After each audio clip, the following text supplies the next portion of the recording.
Advocates in Action Rhode Island presents You Can Work. How Paychecks Can Affect Your Benefits. Presented by Jeanne Fay, Connor O'Brien, and Megan Reynolds. Good morning, everyone. Thank you for coming to Benefits Counseling. What is it and why bother with it? If you're not on mute, please put yourself on mute. There will be a time during the presentation when everyone is invited to ask questions, okay? But I just want to keep it quiet so that you'll be able to hear. Okay. So the title, obviously, is Benefits Counseling. What is it and why bother with it? Lots of people are asked if they would like to have benefits counseling, and they have no clue what it is. So they may say yes, or they may say no, but they don't really know what they're saying yes or no to. So let's learn a little bit about what benefits counseling actually is. Okay, so benefits counseling is a process. Usually it involves a benefits counselor and an individual who receives some kind of disability benefits, such as SSI, CDB, or SSDI benefits. And what it does, sometimes other people are involved also, maybe family members or vocational support staff might be present, okay?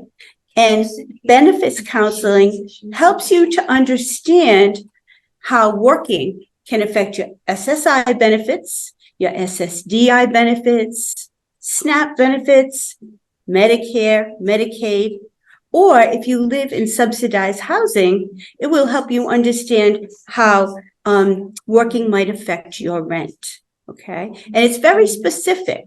When you come for benefits counseling, it's good to have either a job or a job offer, or to know how much you would like to earn. You need to have an earnings goal, because different amounts of money might affect your benefits in different ways.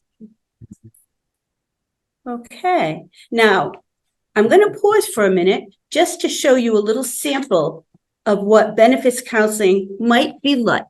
Okay, this is just a fake benefits counseling session, although it's very similar to the real thing. Okay, this on the slide is myself, and looking my worst, I must say, with with Megan Reynolds. Okay, and we are pretending to have an SSI benefits counseling session. So let me show you a little bit about how that might look like, what that might look like. Good morning. You must be Megan. Yes, and you must be. Nice to meet you. So Megan, I see from my notes that you receive SSI benefits and that you've been offered a job in an office. It looks like you'll be working 25 hours per week at a rate of $15 per hour. That sounds pretty good. Are you planning to accept it? I'm not sure. I'd like to, but I heard a lot of people say that you can work more than 20 hours a week when you receive SSI. That's why I want to talk to a benefits counselor. I'm so glad you came to meet with me, Megan. There's no reason at all that you shouldn't accept this job if you want to. There is absolutely no rule that says you can't work more than 20 hours in a week. But won't it affect my SSI benefits? Yes, your SSI payment will be smaller, but let me explain. You don't have to bother. I don't think I want to work if they're going to take some of my SSI away. Megan, I understand how you feel, but please let me show you how you'll have more money each month if you accept the job. Okay, so I get the net dollars. Right now, you get $914 per month in SSI, and the state gives you $39.92. This means you have a total income of about $954 every month. Yes, that sounds about right. Is that much money I know? I'm always broke. Okay, so if you work 25 hours a week at $15 per hour, you'll earn $375 every week. If you multiply that by 4 weeks, it comes to $1,500 per month. Now, Social Security uses a formula to calculate your SSI payment. Basically, they take less than $1 of your SSI payment away for every $42 that you earn. In this case, they would probably take away a little more than $700 per month from your SSI check. That's a lot. It means my SSI check could only be a little more than $200. So I should bother working. That is true, Megan, but you'll also be getting your SSI state supplement of $39.92. And there's something else you're forgetting about. What's that? Oh, yes. The $1,500 I'll be earning. Right. You'll be earning $1,500, getting about $200 in SSI, plus the $39.92 from the state. That's nearly $1,740 per month. Doesn't that sound better than the $954 you're getting now? It sure does. And there might even be a way for you to keep more of your SSI. Really? How? Do you have any expenses that you might have to pay when you're working that are related to your disability? I don't understand what you mean. Things like co-payments for doctor visits, medical testing, medical equipment or supplies, or special transportation that you need because of disability. I don't have to pay medical expenses, but I'll have to pay to take the benefit for work. Okay, you should tell Social Security about this. They may be able to subtract this expense from your earnings when they're calculating your SSI check. For example, if you were to spend $100 per month on transportation costs, your SSI check would probably increase by about $50 every month if you reported the expense to Social Security and you provided receipts. Wow, this is starting to sound pretty good. If I work, I'll have more money to buy things I like and to go shopping out to dinner with friends. And maybe you can even start to save some money for your future. I have to be careful about saving. If I have more than $2,000 in the bank, my SSI and Medicaid myself. That's true. But have you heard about ABLE accounts? They are special bank accounts for people with disabilities. In 2023, you can save $17,000 without any impact on your SSI. You can save even more money if you're working. I have some debts to pay off first, but can't I talk about this again when I'm ready to start saving? Of course you can. Just give me a call when you're ready, and we'll set up an appointment. Now let me tell you one more important thing. Okay, what's that? Your Medicaid is linked to your SSI. As long as you're getting $1 of SSI, your Medicaid won't change. And even if you eventually stop earning so much that your SSI payments stop completely, you can earn a little more than $45,000 in 2023 without losing your Medicaid. That's good news because that is a lot, especially during the winter. Yes, health insurance is really important. Now, are there any other questions you'd like to ask me today? Just one. What happens if I quit or lose my job? If that happens, you can just call Social Security and they'll give you your full SSI payment again. You may just need to send them a letter from your employer stating the last day that you worked. I'm so glad I came to the benefits conference today. I almost passed up a good opportunity. I'm glad you came in too. It really does sound like a good job. And you may even get a raise and a promotion in time. Now don't forget that you have to report your earnings to Social Security every month. And there's a telephone number that you can use to do that if you're good with technology. Am I good with technology? Could you taught my family how to use the iPhones? I believe it. My daughter always has to show me how to do things on the computer.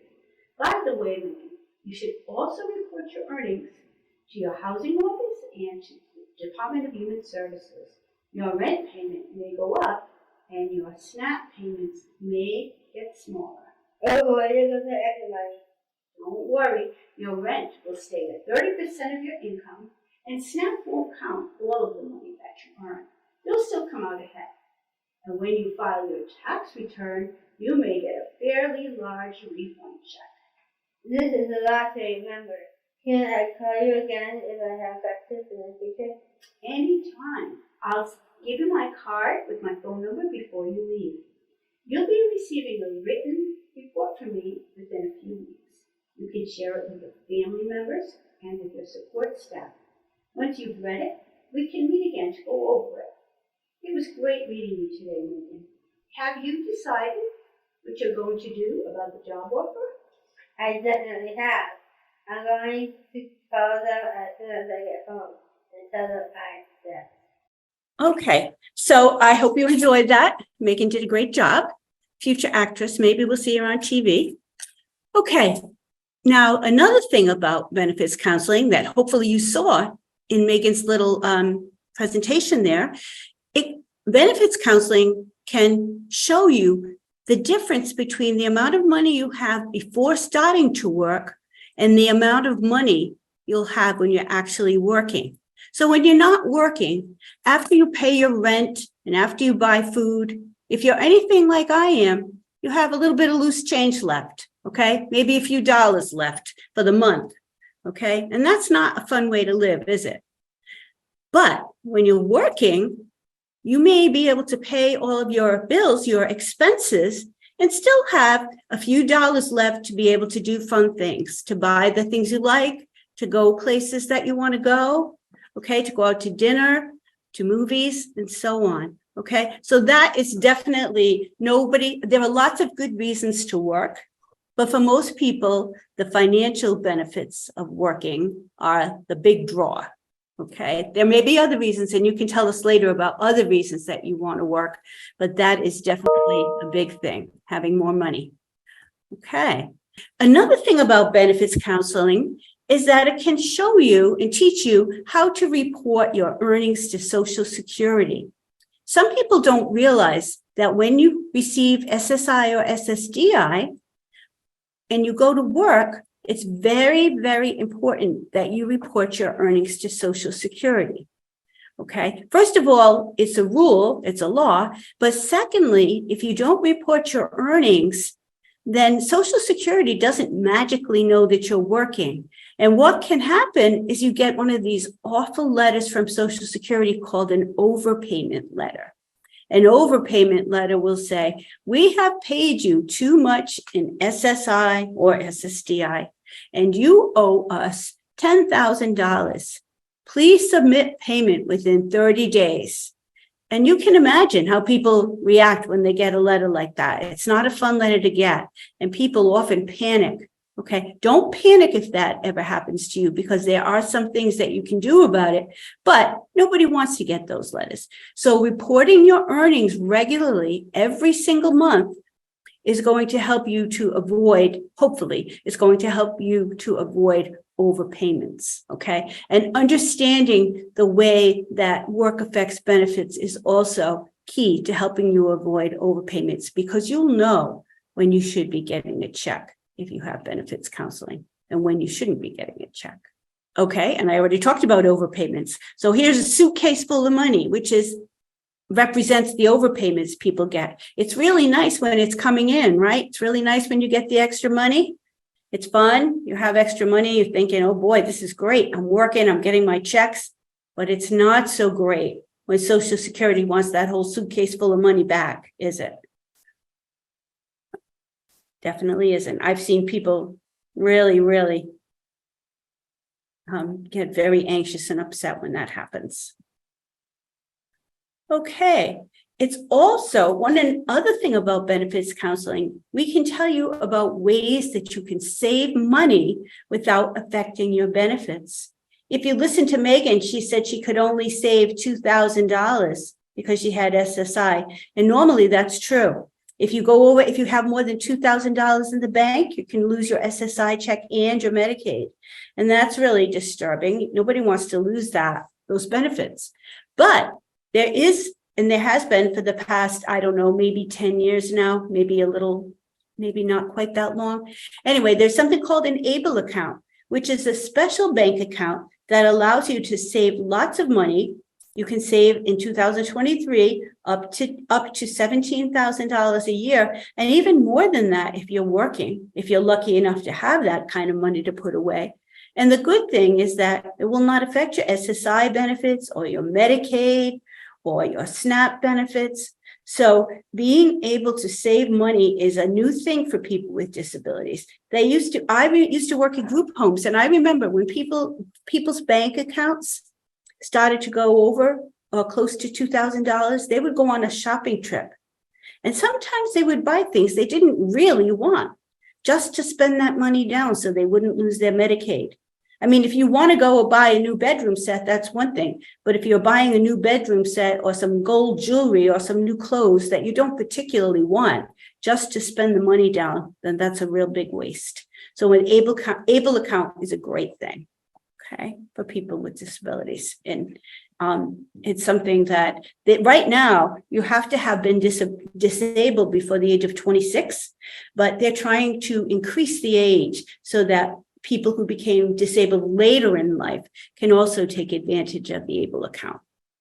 And now we are going to see, I'm going to turn my computer, actually, I'm going to invite Connor to come sit over here so you can see Connor as he does his fake SSDI benefits counseling with Ian. Now, these two are great. I think you're going to enjoy this one. So, hi, my name is Connor. I'm here for benefits counseling because I've just started a new job. Wonderful. I'm Ian, and I'm going to be your benefits counselor. Why don't you tell me a little bit about your job? Well, I'm working at a bank. I'm going to be a teller for now, but hopefully one day I'll get to be a financial planner. That sounds great. How many hours you'd be working a week? I'm working about 20 hours a week right now, but once I complete my training, it'll be 40. Sounds great. Do you know how much you're going to be paid an hour? Yes, I'm being paid $15 an hour for now, but after 3 months, I'll be paid $18. That's not bad. My first job, I made $6 an hour. You're kidding me? No, really. But that wasn't so bad back then. Money went a lot farther back when I was in high school. Oh, I guess it did. So, Connor, I see that you have a type of benefits called Social Security Disability Insurance, or SSDI. Yes, I used to get SSI benefits, but I just got a letter from Social Security saying that my benefits are changing to SSDI. I'm not sure why they changed. Well, it looks like they changed because of your work during high school and college. When you work and pay Social Security and Medicare taxes, you earn credits. When you have enough credits, then you can get SSDI benefits. So what's the difference between SSI and SSDI? Well, SSI benefits are for people with disabilities or elderly people, usually those who haven't worked much and who have very little income or savings. SSDI is an insurance program for people who have worked and sometimes for family members who depend on them. Well, when I had SSI, my checks used to go up and down every month depending on how much I earned. Someone told me that my SSDI check may not do that. Is that true? Yes, it's true that you'll either get a full SSDI check or none at all. When you get SSDI, you get something called a trial work period, or TWP. What's a trial work period? The trial work period is a time when you'll get a full SSDI payment for at least 9 months, regardless of how much you earn. In 2023, you'll use one of these 9 months every time your gross wages for the month are more than $1,050. When will my trial work period start and end? Since you started working early this month, you'll probably complete your first trial work period at the end of May. If you stay on at the job, you'll use all 9 in a row, and your trial work period will probably end on the first day of January 2024. So I'll get my full SSDI check for 9 months. What then? Well, after your trial work period, Social Security will decide whether or not your work is something they call Substantial Gainful Activity, or SGA. Wow, that's a mouthful. What's SGA? Basically, it means that Social Security decides that you are able to work and earn enough to support yourself. If they decide that your work is SGA, they pay you for 3 more months, which they call your grace period. After that, they suspend or pause your benefits. And what happens if a person's work isn't SGA? If they decide your work is not SGA, your SSDI payments will continue until you do work at SGA level or until your disability improves. Well, how do they decide whether or not your work is SGA? That's a good question. Each year, they use a certain amount of earnings as a guideline. In 2023, this amount is $1,470 per month. If your gross monthly wages average below this amount, they will decide that your earnings are not SGA. If your earnings are above this guideline, They may consider certain work incentives when making their decision. Well, I'll be earning much more than $1,470 once I start working full time. Yes, and that's why there's a good chance that your SSDI payments will stop after your grace period.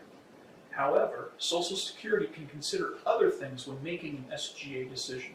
We can discuss these work incentives at our next meeting so that you don't leave here today feeling overwhelmed. Good, because my head is already starting to spin. Okay, so let's just assume that my benefits are paused or suspended after 1 year. What happens if I stop working? Can I get my SSDI back? Great question. Yes, the 36-month period that immediately follows your trial work period is a very important time. If you stop working, or if your earnings fall below SGA at this time, you can just ask Social Security to restart your SSDI. Well, what happens when the 36-month period ends? If you are working at SGA level when the 36-month period ends, your SSDI payments will be terminated. If you are not working at SGA level, then your SSDI payments can continue until you work at SGA or medically improve. Okay, so let me make sure I have this right. It looks as though my SSDI payments may stop after 9 trial work months and a 3-month grace period. However, if the job doesn't last, or if my earnings fall below SGA, I may be able to have them restarted easily. Exactly. Social Security encourages people to try to work as much as they can, but they know that things can change. Oh, one more thing. Will my job affect my Medicaid? Wow, you certainly do ask good questions. You will be able to keep Medicaid, but you will likely be required to enroll in the Sherlock Plan. This is a special Medicaid program for working people with disabilities. It allows you to have more savings and higher earnings than typical Medicaid programs. Well, that's good because I need my Medicaid benefits. I should also tell you that after you have been getting SSDI payments for 24 months, you will also get Medicare. Medicare is the health insurance that goes with SSDI. Your Medicare will continue while you keep receiving your SSDI payments. If your SSDI payments stop after your trial work period and grace period, your Medicare will continue for quite some time. We can talk about this more in the future. Good. I think I'm suffering from information overload. Thank you so much for your time. I'm glad I met with you today. I think you've answered all my questions. Can I call you if I think of any others? Of course you can. Call me anytime, especially if your work situation changes. Before you leave, I have one question for you. Have you told Social Security that you are working? Yes, and I'm going to use my Social Security account to report my gross earnings every month. Good. Then you shouldn't have any problems with Social Security. Remember to save copies of your pay stubs in case Social Security wants to see them in the future. I always do. Keep them in a plastic shoebox. That's a good place for them. Have you also told DHS that you're working? Yeah, they're going to stop my SNAP benefits, but I should be okay. I can buy more than enough food now that I'm working. Yes, that's true. You'll have lots more money than you do now, especially for the next year. I sure will. Now I can buy more movies and video games, go out with friends more often. You know, I hope I can remember all the things we talked about today. It's okay if you can't. You will get a report from me within a few weeks that will discuss everything we talked about today. If you'd like to, we can meet again to review it. Okay, sounds like a good plan. Okay, so I hope you enjoyed that. And in case I forgot to say it, that was Ian, who is the benefits counselor, Ian Armistead, my coworker, and Connor O'Brien, who some of you may know, who works here at the Sherlock Center also. So they did a great job. They were very natural. I would hire them for commercials and stuff, I think. Okay, so how do I learn more about work incentives? Okay, you can go to the Sherlock Center webpage, which is www.sherlockcenter.org, and you can look under work incentive information and benefits counseling. You'll find some fact sheets. There's a webinar. There's information about the ABLE account. You can find a Social Security pamphlet called Working While Disabled, How We Can Help. People get benefits counseling for all different reasons. Some people get benefits counseling because they're afraid to go to work because they have no clue what's going to happen. So that's a good reason to get benefits counseling. Some people get benefits counseling because they just started working and they want to know what's going to happen. Some people are concerned about their food stamps, their rent payment. Is their rent going to go up if they live in subsidized housing? And a lot of people, the big concern is what's going to happen to my Medicaid or my Medicare coverage. Health insurance seems to be one of the big things that people are afraid of. So benefits counseling can look different for everybody. But the samples we gave you were just kind of typical questions that people ask and the answers that they might get. So as you can see, SSI and SSDI are really, really different. If you have SSI, it might go up and down depending on how much you're earning. But with SSDI, you will either get it or you won't. Okay, so you'll either get your full SSDI check and work a little bit, or if you start earning above $1,470, in some cases, you will lose your entire SSDI check. I think that's a really important thing for people to know. How do you request benefits counseling? In case anybody here today is interested. Okay, if you get services through BHDDH, then you request benefits counseling by completing a form called the Employment and Earnings Reporting Form, EERF. Okay, and here's where you can find it. On the computer, you go to www.bhddh.rhodeisland.gov. Then you click on Developmental Disabilities, and then you see something that says Forms, Policies, and Brochures. You click on that, and then down below that, you will see Employment and Earnings Reporting Form. You fill out that form. Now, if you work with an agency, the agency can complete the form for you.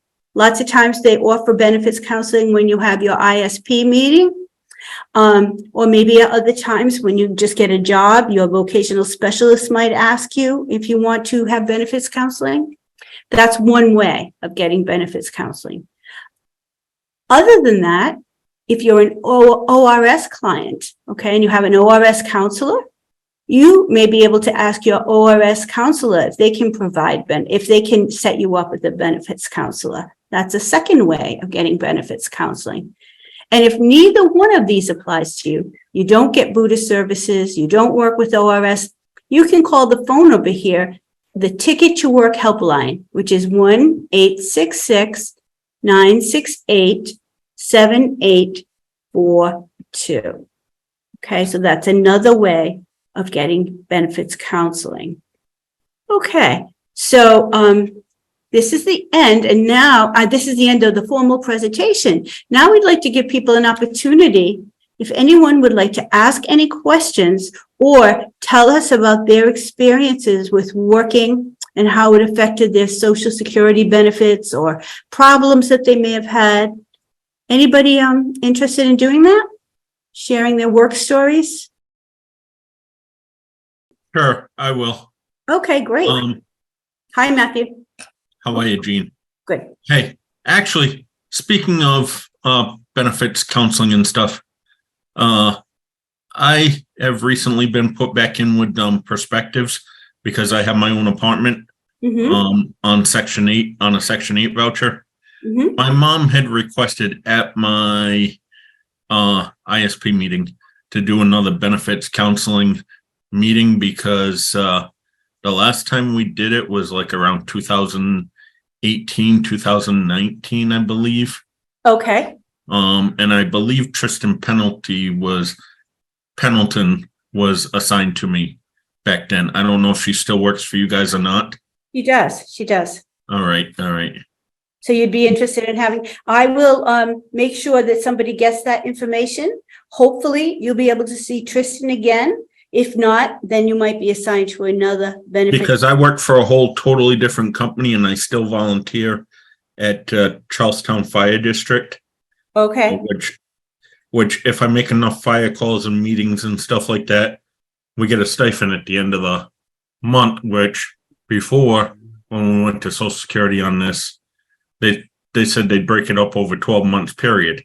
Well, my mom just got a letter of review from dated April 19th. And they wanted to look at my work records again. There was three months they were questioning in 2021. It was October, November, and December. So I gave my mom a copy of those pay stubs. Now, the Warwick office did not even have a copy of the letter that came up from Delaware. Yeah, sometimes So- Social Security doesn't communicate very well, even with itself. So, yeah, I'm sure Tristan can help you, or Tristan or another benefits counselor will be able to help you out with this. All right. Okay, so, if you don't hear from us, call the Sherlock Center All right. like by the end of next week. If you don't hear from us by the end of next week, give us a call. All right. Can you tell us a little bit, Matthew, about your experiences with working? Have they been good ones? They've been good ones. Right now I only work like 12 hours a week, so I still get my SSDI benefits and stuff like that. You don't But, have any effect on your SSDI. Good. My mom has not started anything with the ABLE account. She has what she's done is she's started a private savings account for me that I can put money into. I just can't take it out of it. But if something was to happen to her, then things would change on that. Well, do you have SSI, Matthew? Yes. Or do you have SSI and SSDI? SSDI.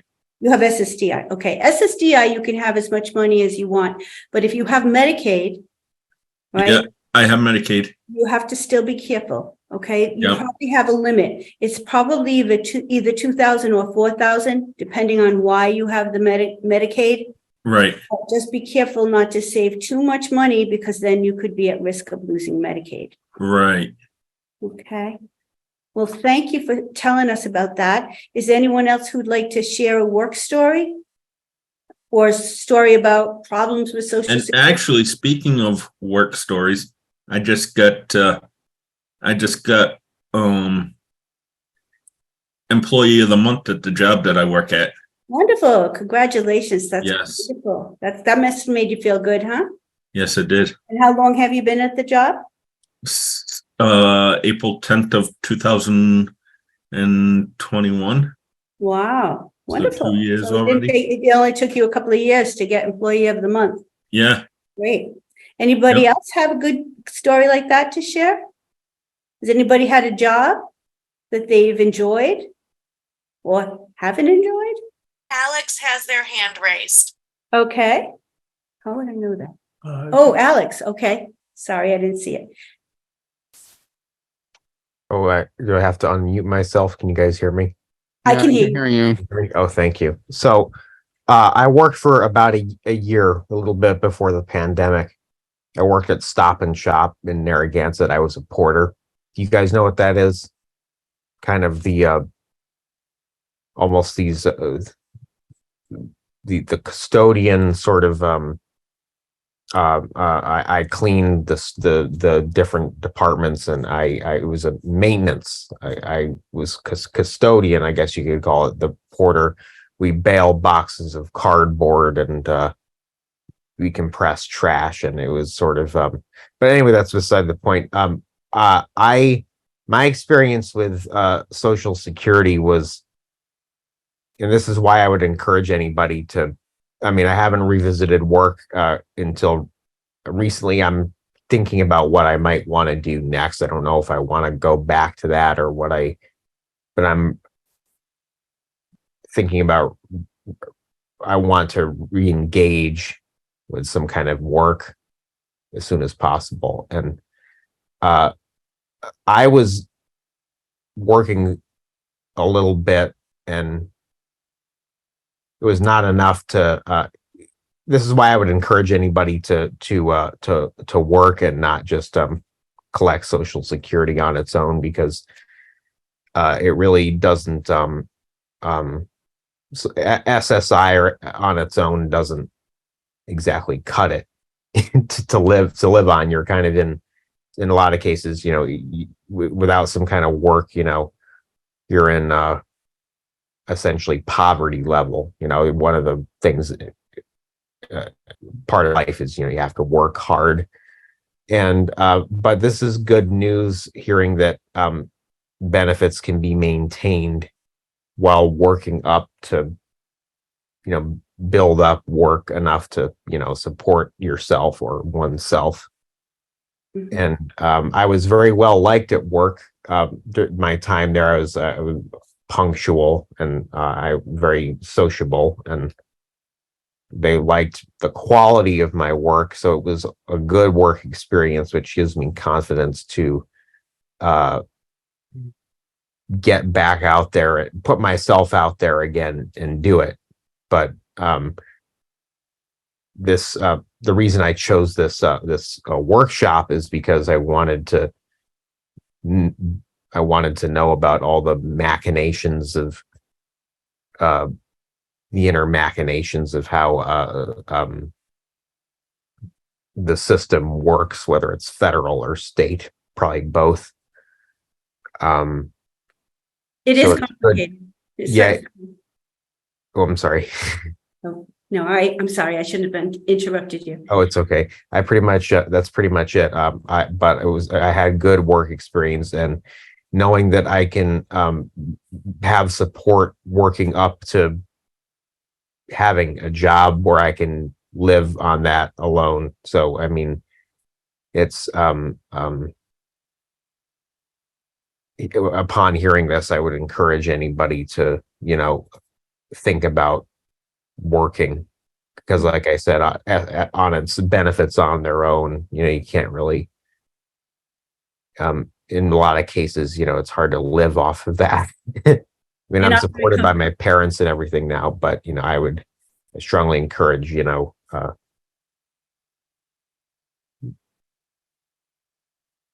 just based on what I was getting, the benefits I get now. I'm not working at the moment, so I know I'm kind of going all over the place, but that's the gist of what I wanted to say. Hi, Alex. I don't know if you remember me, Ian Armistead. I do remember you, Ian. All right. Well, I am very happy to hear you're looking to go back to work, because I am now a benefits counselor here at the Sherlock Center. So when you decide to start looking into work, if you do one of those earnings and employment reporting forms, that information comes over to us, and then I'll pick that file up and say, all right, let's get Alex back to work and make sure he can maintain his benefits. Thank you very much. Ian, you work at the Sherlock Center now? Yep, I started working as a benefits counselor here at the Sherlock Center last June. Almost great to hear. I knew you immediately when I saw you in the video. I know that, man. So I had good experience with him. I had a good time working with you, or having you assist me and helping me out for what that time period was. Well, so my role now is a little different. I do all the benefits.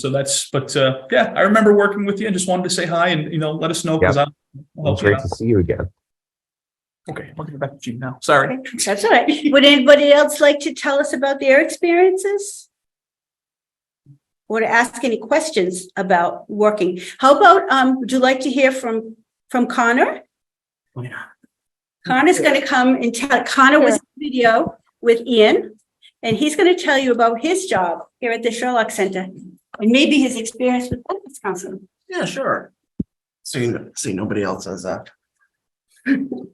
Well, it's nice to see everybody here. I'm glad that everybody chose to come to this workshop. I'm very pleased. You saw me in the video. I'm the star, as they say. I mean, I was told afterwards, like, you really could have been an actor. And I'm like, well, I'm not exactly always suited for that role.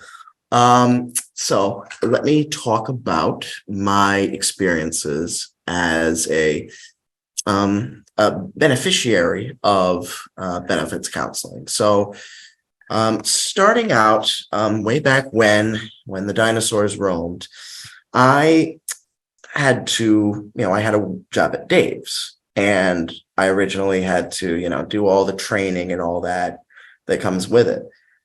I was so nervous the first day I had to start that I quit. And I've never told that to anybody. This is the first time you're hearing this.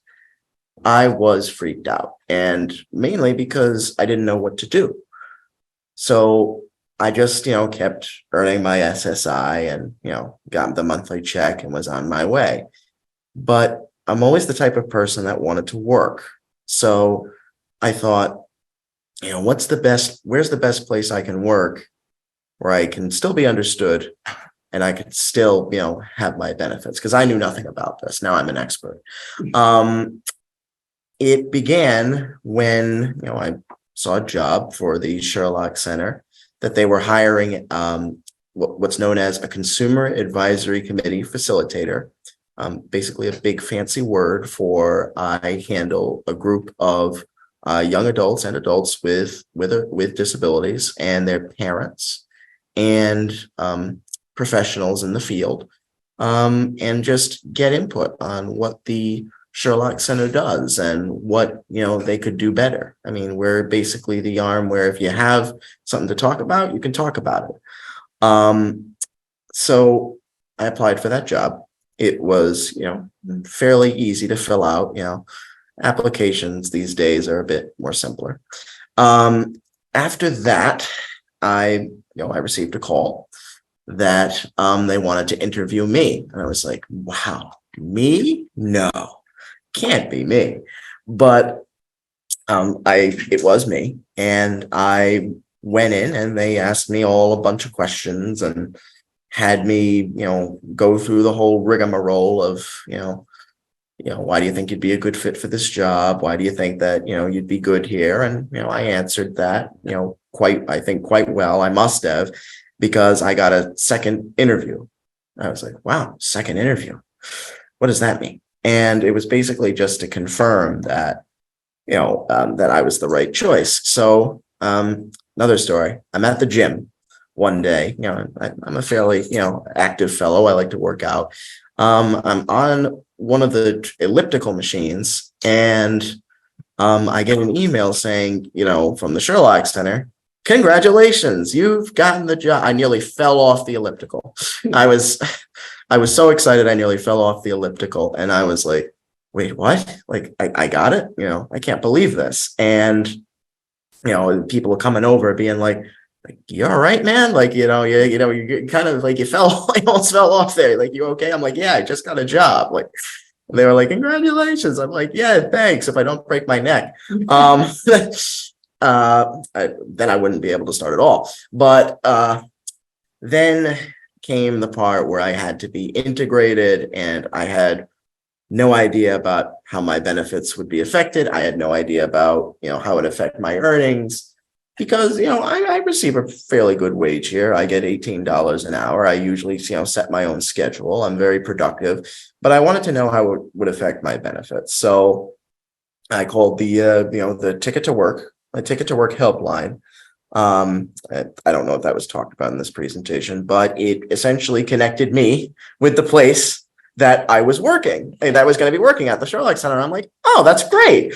Like, I'm going to be working with these people. That's fantastic." So I got connected to Miss Jeanne here, and, we just, got all the information sorted and, squared away. And she prepared, this big report about how my benefits would be affected. And it was really easy to understand, especially as an autistic self-advocate like myself. It really, is helpful to have something concise and something like, write down like to the meat of everything. And, it basically said that my benefits, would be a little bit down, that it wouldn't be the same, but that it would be, that it would, not be as significant a drop as I thought. And I could keep my Medicaid, and I could keep, my SSI, as long as I, report it each month. That's why in the video, when you saw, Ian asked the question, "Hey, you're going to report your wages to Social Security."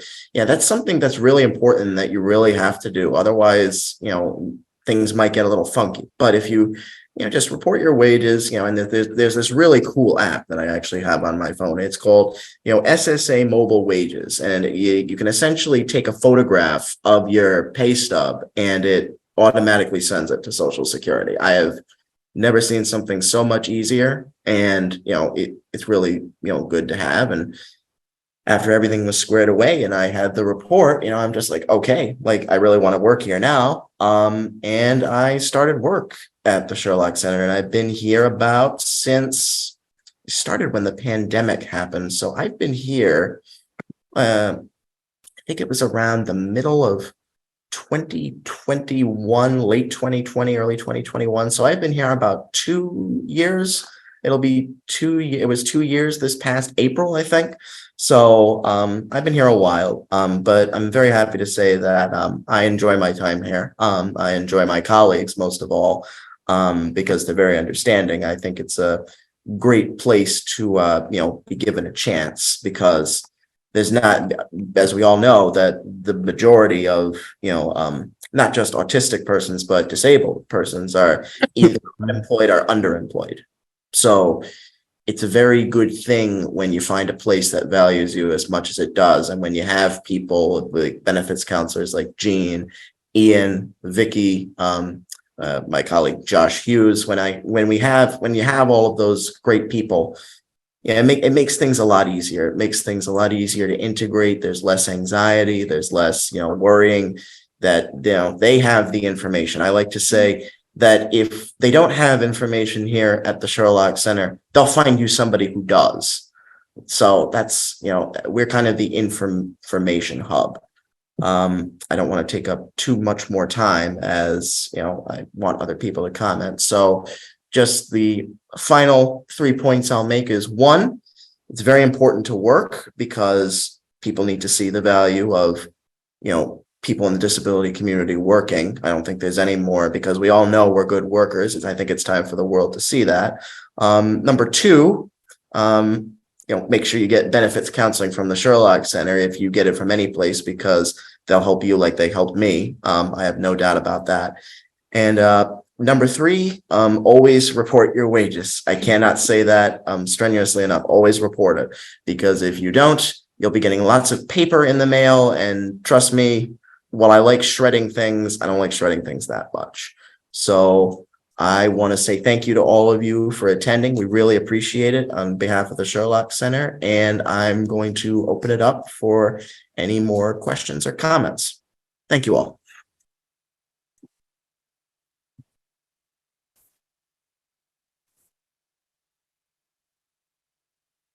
Well, that was nice to hear Connor's story. Yes. So, and I've seen Connor grow a lot since he came here. He was so quiet when he first came here, and it took us a while to realize what a great sense of humor he has in his quiet little way. So I think, if I'm not mistaken, that he's become a lot more comfortable in the workplace. And I think he actually, I'm sure he was nervous when he started this job too. But now he comes in and he looks happy. I mean, from what I can tell, he looks happy to be here. So money helps. Huh? Well, money helps. Yeah, he says he likes his coworkers. What he really likes is the big. Yeah. I like my coworkers and I like my money. Yes. Kathy, I don't think you spoke today. Do you have anything you'd like to say about, have you worked in the past, or have you done any type of work, or would you like to? I own my own business. Oh, wonderful. Tell us about that. I'm a nature photographer. Wonderful. Wonderful. And how do you sell your photography? Do you do it online, or do you do it at different fairs and festivals, or? Fairs. Wow, that's wonderful. So do you when you print out when you develop your photography, do you do it in different sizes, or do you frame it, or? Both. Right now, the biggest one I do is 8x10. Mm-hmm. That's great. And is this has this had any impact on your benefits? No. No. Have you told Social Security that you have this business? I know Dad helped me with the taxes. Your dad helped you with taxes? Okay. If you are still receiving benefits from Social Security, just make sure, again, I'm not going to go check up on you or anything, but for your own sake, make sure Social Security knows about it. And if you're making any kind of a profit, they probably should see your taxes every year. Okay, if you're not making a huge profit, it might not have any impact, unless you have SSI, then it's easy for it to have an impact. But if you have SSDI, No, I have SSI. you have SSI. Okay, with SSI, any profit of more than $85 a month could affect your SSI payment. So again, I encourage you to make sure that you or your representative payee, do you know what that is? The person who handles Social Security benefits for some people. I know the name, but I'm my own guardian, if that's what you mean. You're your own guardian, right? That's different from representative payee. Representative payee is a person that Social Security assigns to an individual to be responsible for helping the person handle the SSI check. You may be your own representative payee as well. I don't know. It might be your mother, it might be your father, or it could be you. But anyway, somebody should at least let Social Security know that you have this business, and that with this business, your intention is to make a profit. Okay. Would you say that you're making a profit after you account for all the supplies and things that you have to purchase? No, unfortunately. No, not yet. Well, you might though. Just give it. How long have you been doing this? I started the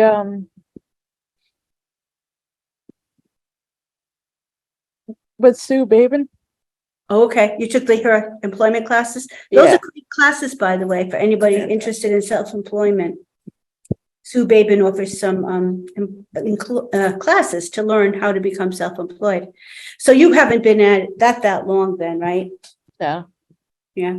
But especially if you start making a profit, you should let Social Security know, because even self-employment, that's a type of earnings, right? So any earnings, whether it's from whether you're an employee or whether you're self-employed, they can always have an impact on benefits. So at some point when you're making a profit too, you might want to get some. Have you had benefits counseling ever? No. No, you might want to think about doing that, especially as your business starts to take off more. What a nice business to have. Yeah. That's lovely. You must get to go to lots of beautiful places and take photographs. We tried to. Yeah, great. Okay, so I think our time, unless anyone else has anything else to say, I think, Matthew, would you like to say something? Yeah. You were talking about rep payees. Mm-hmm. My mom is my rep payee. Your mother's your rep payee. That's why she was requesting another benefits counseling meeting.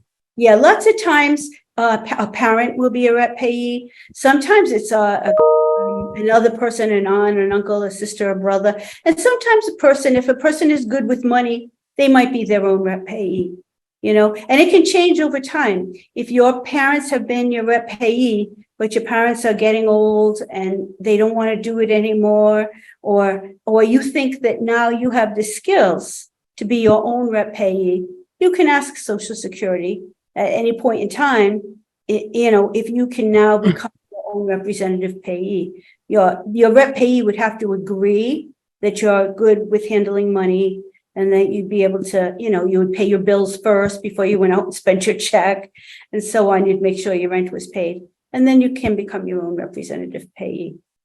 So, something doesn't always have to stay the same. Another thing I just wanted to mention before we leave is that sometimes people have SSI, but then they work for a long time.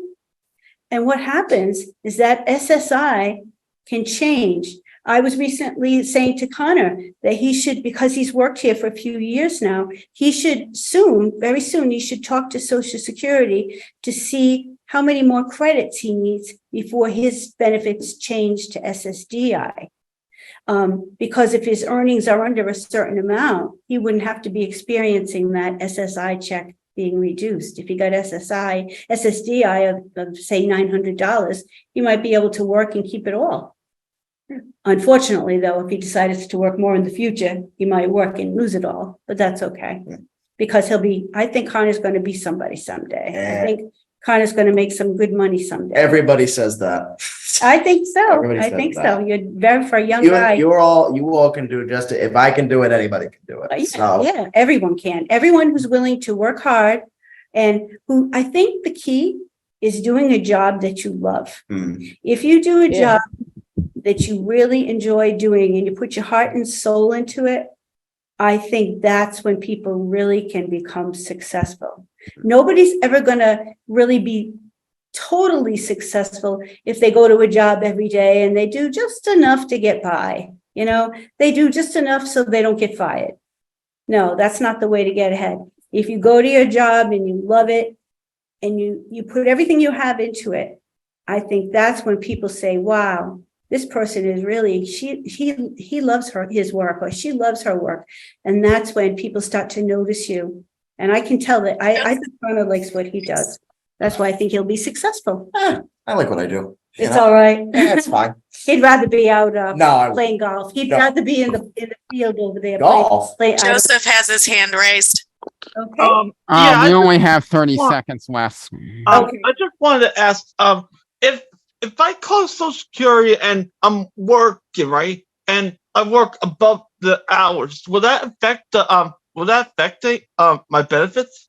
It could. It's possible. Okay. That's why when you're working, are you working now, Joseph? Yeah, I'm working 2 different jobs. 2 different jobs. Have you had benefits counseling? I don't think so.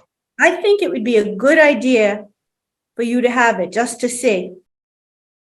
That's all the time we had for this session. Remember to visit www.sherlockcenter.org, where you'll find all of the great resources the presenters shared today, and more. This session was one of the amazing workshops that presenters shared at Together Again, Rhode Island's 2023 Statewide Self-Advocacy Conference. Visit our website to watch additional presentations and other recordings from this year's event at www.advocatesinaction.org. Produced by Advocates in Action Rhode Island. Copyright 2023. Remember, nothing about us without us.